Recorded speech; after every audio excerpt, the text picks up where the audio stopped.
है मसीह का प्यारा वचन, ये है वचन प्यारा। परमेश्वर के धन्य नाम की महिमा हो। प्रभात मनन के सत्र 2457 में आप सभी का बड़े प्रेम के साथ स्वागत करता हूँ। आइए आज के मनन के लिए हम पढ़ते हैं पत्रस की दूसरी पत्री, पहला अध्याय, पद 5 से 7 तक। इसी कारण तुम सब प्रकार का यत्न करके अपने विश्वास पर सद्गुण और सद्गुण पर समझ और समझ पर संयम और संयम पर धीरज और धीरज पर भक्ति और भक्ति पर भाईचारे की प्रीति और भाईचारे की प्रीति पर प्रेम बढ़ाते जाओ। यीशु मसीह की पहचान की ओर बढ़ने हेतु पत्रस के द्वारा बताए गए 7 चरणों में पहला चरण विश्वास पर सद्गुण पर हम कल मनन किए थे। दूसरा चरण सद्गुण पर समझ अथवा supplying knowledge to moral excellence. हम ये कल देखे थे कि यह बताया गया सद्गुण किसे कहते हैं। यह बताई गई समझ सद्गुणों को सही तरीके से इस्तेमाल करने का प्रायोगिक ज्ञान को सूचित करता है। केवल विश्वास से सद्गुण जोड़ने से वर्तमान कालीन पापी संसार में हम सफल रूप में उसका लागूकरण नहीं कर सकते। सद्गुणों को लागू करने की प्रायोगिक समझ अथवा वर्किंग नॉलेज हमें होना जरूरी है। इस प्रायोगिक समझ नहीं रहने से विश्वासियों के शोषण करके उनसे फायदा उठाने वाले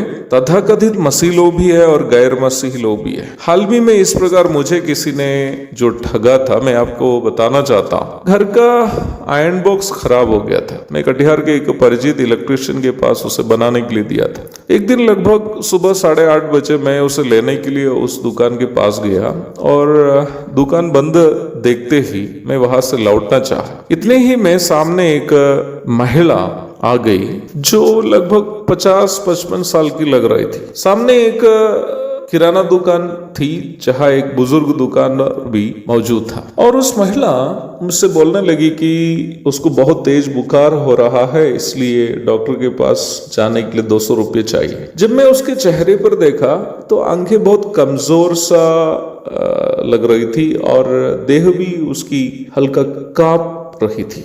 मुझे लगा कि उसको सही में बुखार है और मैंने उसको 100 रुपये उठाकर दे दिया। तब वो मुझसे बोली, मेरे पास 50 रुपया है भैया, कम से कम 50 रुपये और दे दीजिए, तभी मैं डॉक्टर को मिल पाऊंगी। लेकिन मैंने उसे नहीं देकर मेरी बाइक घुमाकर लौटने लगा।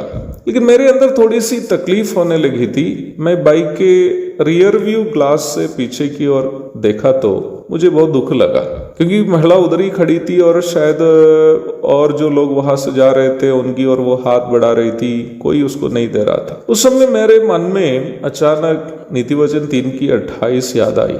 यदि तेरे पास देने को कुछ हो तो अपने पड़ोसी से ना कहना कि जा कल फिर आना, कल मैं तुझे दूंगा। मैंने बाइक घुमाकर फिर उस महिला के पास पहुंचा और उससे पूछा कि आपको रुपया मिला? उन्होंने बड़ी निराशा से मुझसे बोली कि नहीं भैया।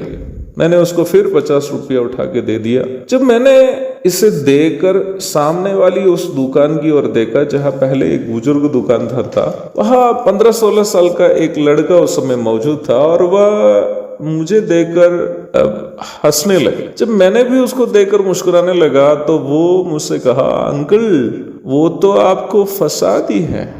मैंने पूछा कैसे? अंकल वो तो बड़ी पियक्कर महिला है, आपसे पीने के लिए वो रुपया लिए। लड़का जैसे ये बात कही मुझे ऐसा लगा कि मेरे सिर पर कोई हथौड़े से मार दिया है। सुबह सुबह 150 रुपया मुझसे एक पियक्कर महिला ठग ली।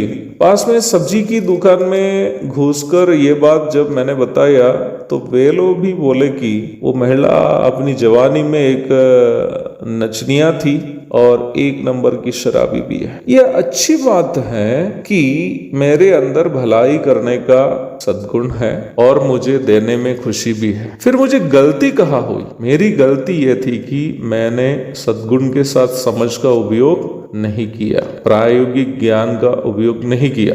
मैं देने के पूर्व एक शब्द प्रभु से प्रार्थना कर सकता था और सामने वाली दुकान में मौजूद दुकानदार से इस महिला के बारे में पूछ सकता था, है ना?